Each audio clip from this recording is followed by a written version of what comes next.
2023. We're off on another scooter adventure down to southern Ontario from the Pembroke Petawawa area down to Mississauga, Toronto, and we're going to look at another van. I walked away from a few already, maybe spent a bit of money on gas and leaving disappointed, but that's better to leave it disappointed than to buy some rusty piece of junk. So I do want another camper van. I've sold the old Ford vintage 76 Econoline. Before that we had the 88 camper van, old technology. I'm going to look at a newer Econoline, about a 10-year-old Econoline. It's got some kit in it. It's a good start to make a camper van. So we'll go have a look. We're going to stop halfway with the scooter because it's a long drive. Toronto is normally a 5-hour drive from where I am. On the scooter you get times that by 2 or more if I get interested in looking at things. So we're going to stop halfway in the Haliburton Highlands again at the elusive Office Rocker Oilers hideaway camp. He won't be there. We haven't seen him in a while, but I'm going to spend the night in the trailer, and then I'll be halfway to Toronto, and I can complete the journey tomorrow. Check out the van. I got a good feeling it's a go because it's pretty clean and low mileage, low kilometers. So I should be coming home with that van. I feel rather confident I probably will. Had a good discussion online with the salesmen. So put the scooter inside, drive it back, and maybe do a couple of things with it before the winter comes. By saying that, I mean using it. I don't think I'll start any kind of a build until next year.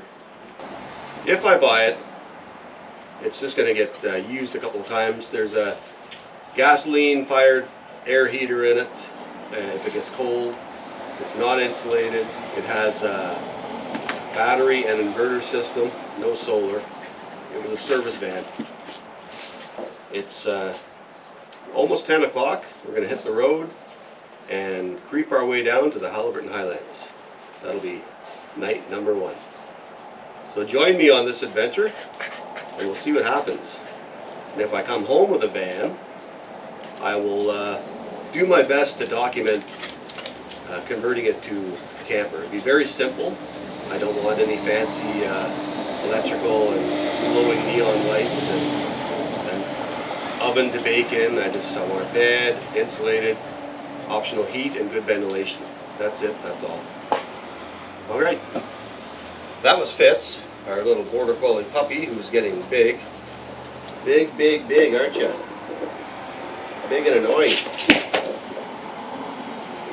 Anyway, Mama's got him in a few jump competitions already, so he's already won a 2nd place as in his class, in his age, for dock diving. Loves the water. See you on the road.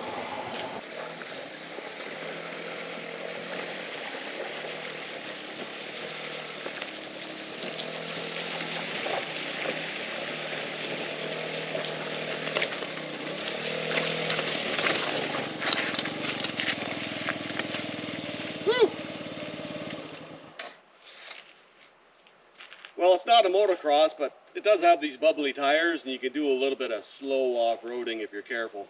Does the trick. We're on a back Pioneer Road south of Pembroke, just to avoid the highways, as they call them here, the busy traveled roads. And we're about to head into the interior between the south of Pembroke and, well, let's say the village of Round Lake, and then on to Barry's Bay.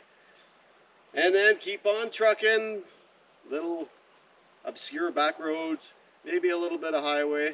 We're going to get into Bancroft, pick up supper, some water, some refreshments, maybe a couple of step 2s, as Steve Wallace says, camping with Steve, a couple of beers, and hunker down at, there, I'm stealing his, all his phrases, sorry Steve. Hunker down at Office Rocker Oilers trailer and have a relaxing night with a book and no cell service, so probably won't be streaming anything. Just a quiet night. On we go.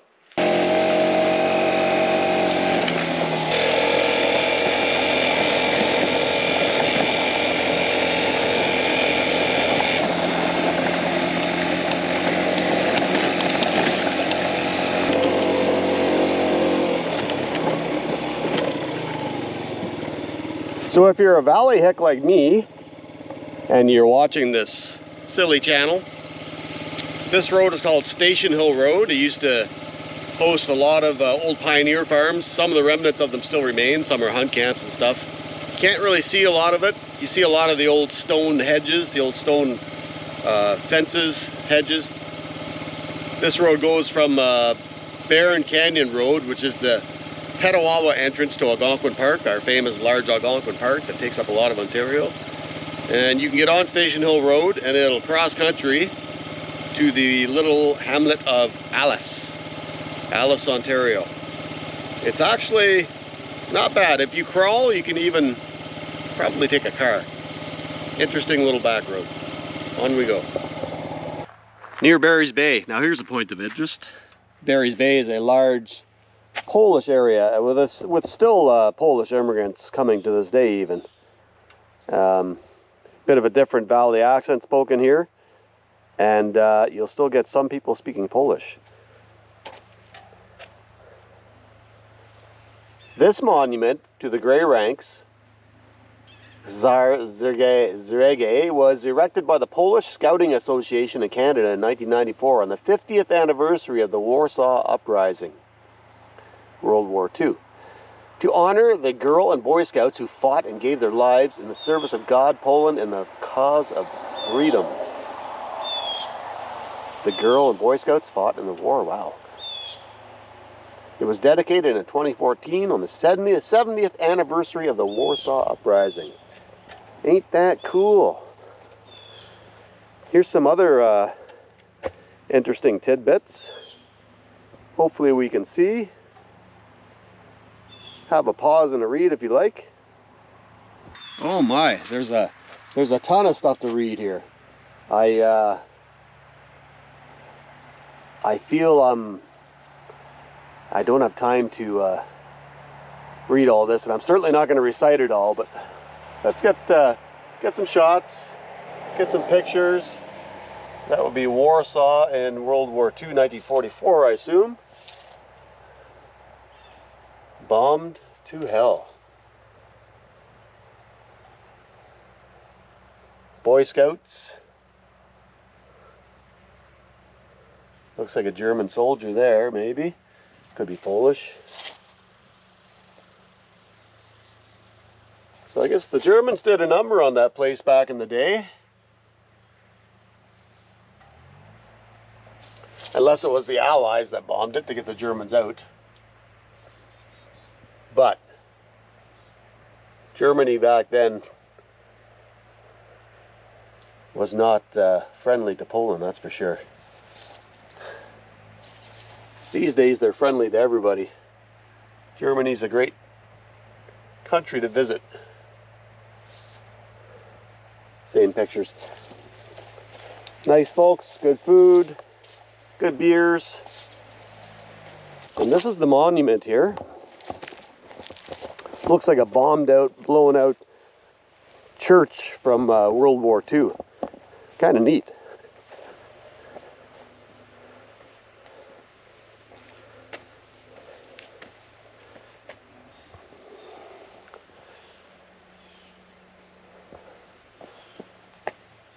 Cool. So it's not a ruins per se, it's a monument that was built on this old farm field.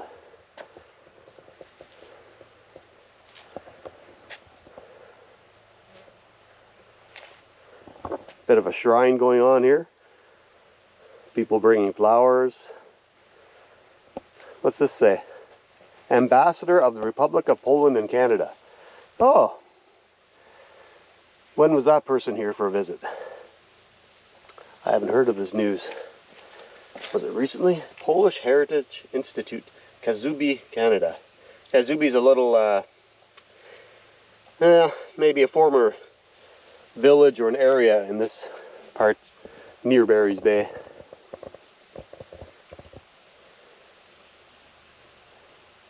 A bronze monument there.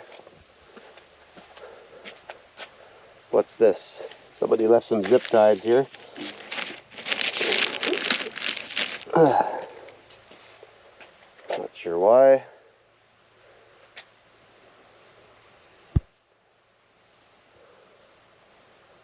Yeah, it looks like the inside of an old church.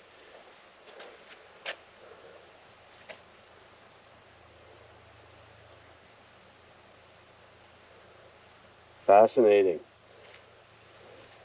And this might be a time capsule, maybe? Perhaps this gets opened up someday. Yeah, cool.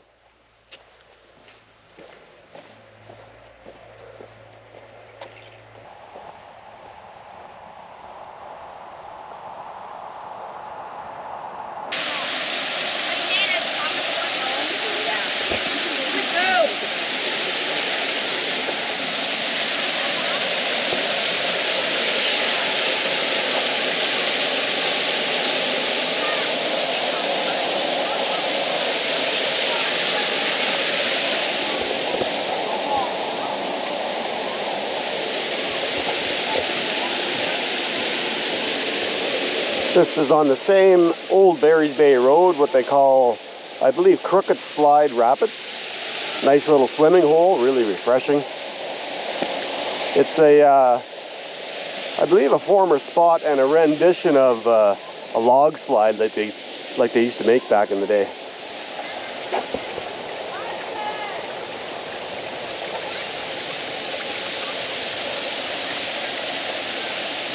I'm sure people have been playing in this, but you don't want to be sliding off and landing in the pond there.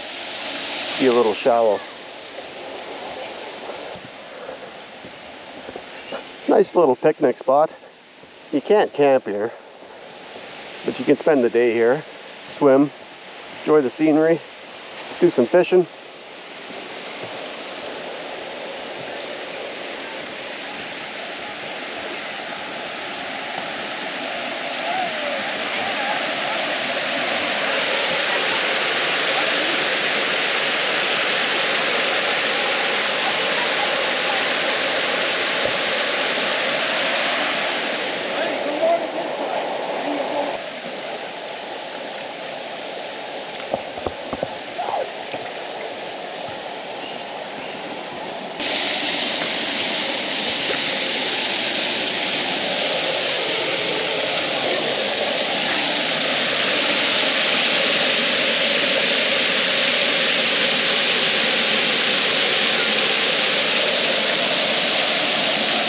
Would I ever like to just hang out here and crack open a can of beer and sit in that water?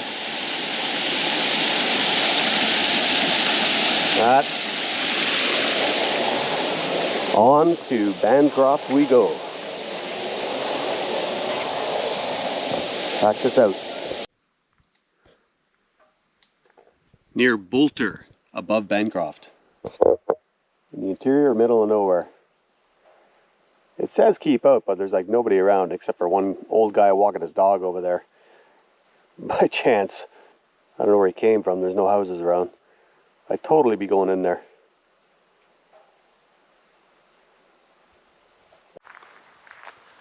So here we are in the Haliburton Highlands at Office Rocker Oiler's mysterious hideaway in the woods. And he did acknowledge where he hides the spare key. He's not here. He has a medical appointment today. Otherwise, he probably would have been into meeting me here and trucking me into Toronto. That would have been nice. But I'll have to bash on the scooter tomorrow. It's probably going to take a while. I can't dilly-dally. I just got to get there. So I kind of was just inquiring with him, maybe in my own mind giving him shit, that there's only one battery here. Only one battery. which will play the radio, as you hear, 12-volt car radio. We'll put some lights on, so that's fantastic, but I was kind of hoping on maybe television.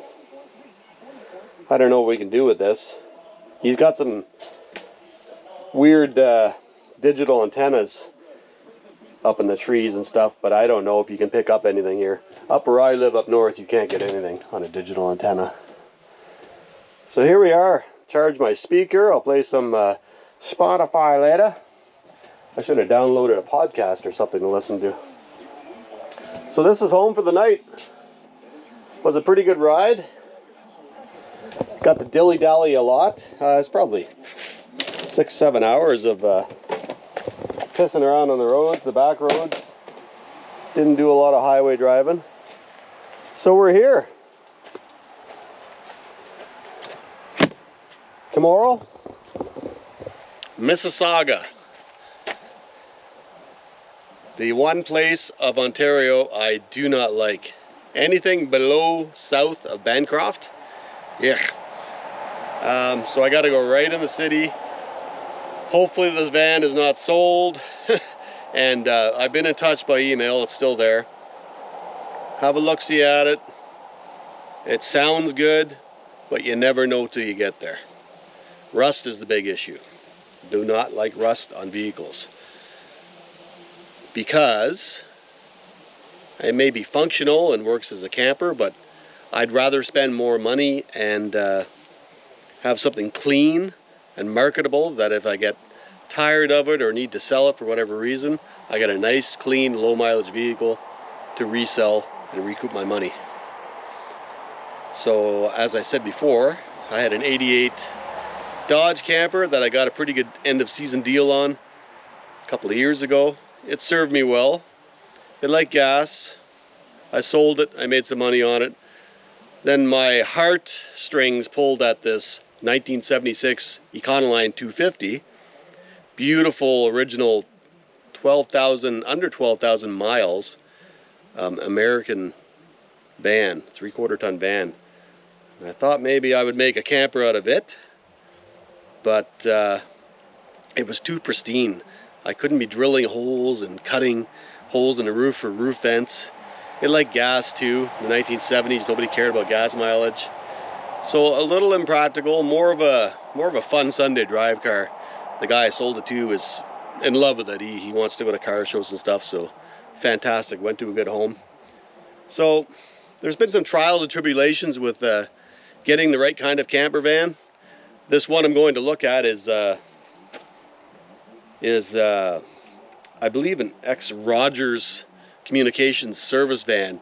It's got a voltage inverter, batteries encased in it and vented, I think. It's got a gasoline burning air heater. It's got roof racks, it's got a trailer hitch, a lot of things that I'd have to buy otherwise. It is not insulated, so I'd have to insulate and panel it, and we'll see where that goes one day. For this year, it's probably good enough just to use as is. It's not going to be used in the winter. It'll be parked, under-oiled, preserved. We'll see. We'll see if I even come home with it. But for now, this is where home is tonight. Just hanging around bored. I had the couple of beers I had and listened to the radio, and it's time to eat that sub soon. But remember this, Office Rocker Oiler. Have you ever noticed this sticker in the back here? You usually notice silly little things like this because you're a silly, mentally unstable man.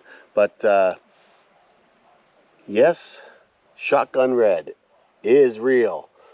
That dude. Is this a reference to the Res deck stain, paint stain from the 1980s or 90s? 80s, eh? For the commercial, the guys on his deck, and he's got a shotgun and it's stuffed full of res, and he's shooting it. And remember that commercial? He's shooting stain at his deck.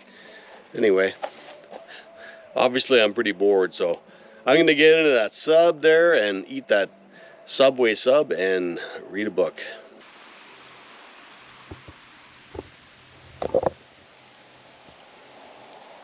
Just me and my shadow.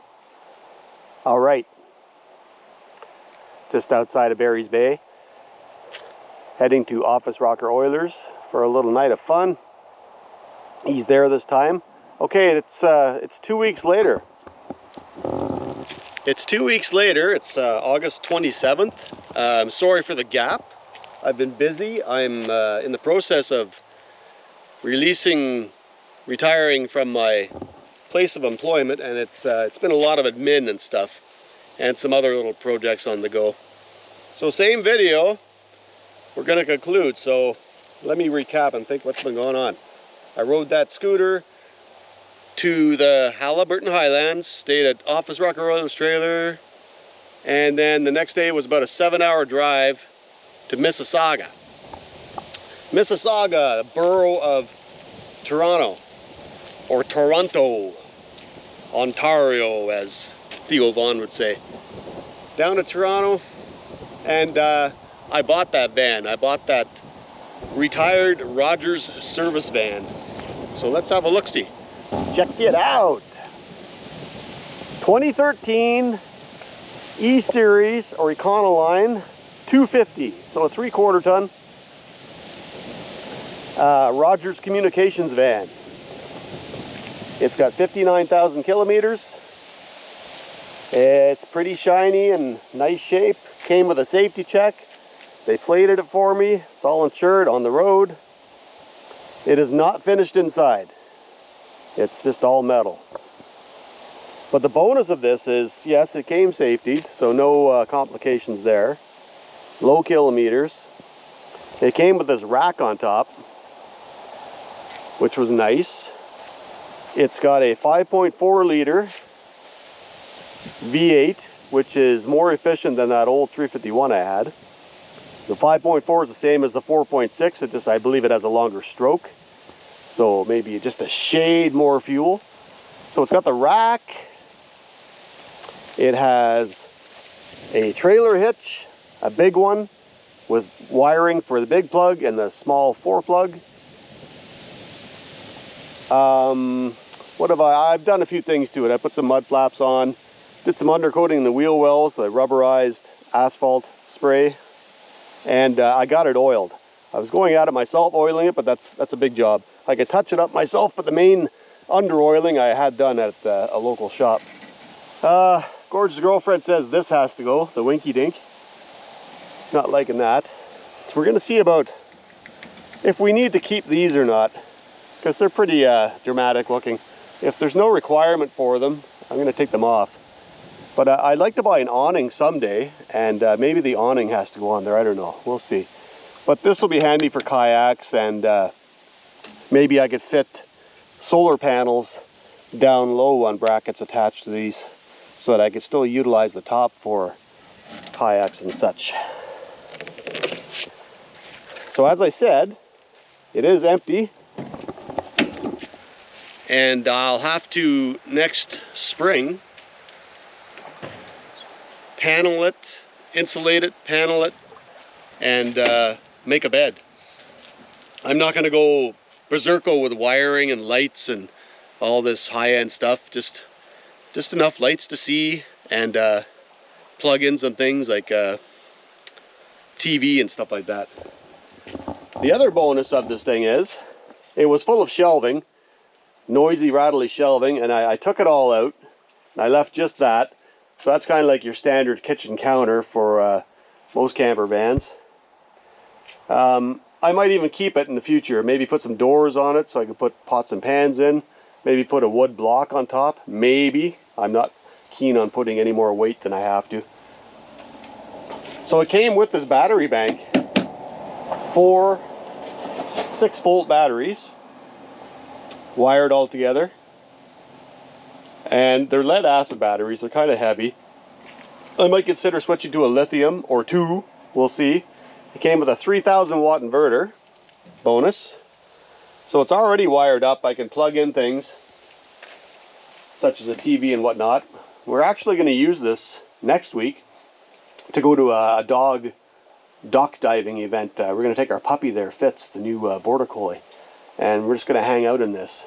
next year, if I get the build done inside, we'll be able to take this to events and sleep in it and save some money on expensive hotels. It also has a Webasto, top-notch quality, gasoline air heater.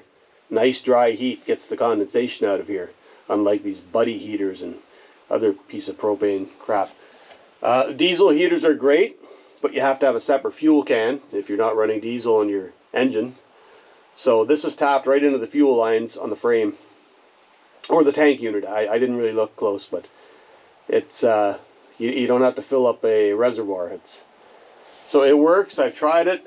It's got a thermostat right up there where you switch it on. Am I pointing in the right place? Yeah. Let's go to the other side. This is just some old pallets I cut up because Office Rocker never has firewood ready. Because he's irresponsible and unprepared. He's coming up on his Harley, so I had to bring all the food and beer and stuff. Okay. Yeah, not coolant heater, air heater. I just got some stuff in here for the weekend. I got some blackout window coverings from WeatherTech. Not cheap, but they're good quality. They fit like a glove right in there. And yeah, we'll have to make some curtains for here. I tried to look online about pop-out windows, because these don't open, just to save installing a window for ventilation, because we'll have to put a roof vent on too. And pop-out windows are rather rare.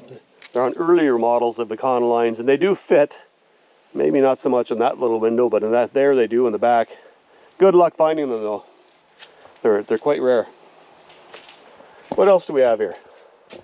Got a big fluorescent light there that would be run off the inverter.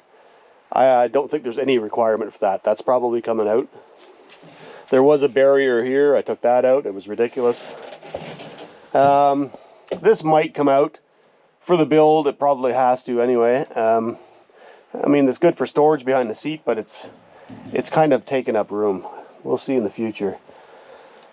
The other bonus, it has air conditioning. Nice. The old Dodge had air conditioning, but it didn't work. I didn't want to fix it. The old Ford, no air conditioning, never came with it. The old Ford was just pristine, the 76 Econoline 250, pristine, 12,000 original miles. It was like brand new inside. I didn't want to drill a hole or put a hole in the roof for a vent. So I sold it to a guy that's really into it and wants to take it to car shows and stuff. So air conditioning. I was looking hard at window vans. Something appealed to me about those, mainly because they're finished with panels inside that are good enough for insulation. So I thought that saves a lot of work, but you still need a roof vent and maybe a few other things, more window coverings. The downside is most of them have ductwork coming across here for your HVAC, and I wasn't keen on that. If you had to put a roof vent in, and also just the extra mechanical, the extra lines, air conditioning lines, the extra heater lines, a heater core, another evaporator in the back. I wasn't into that.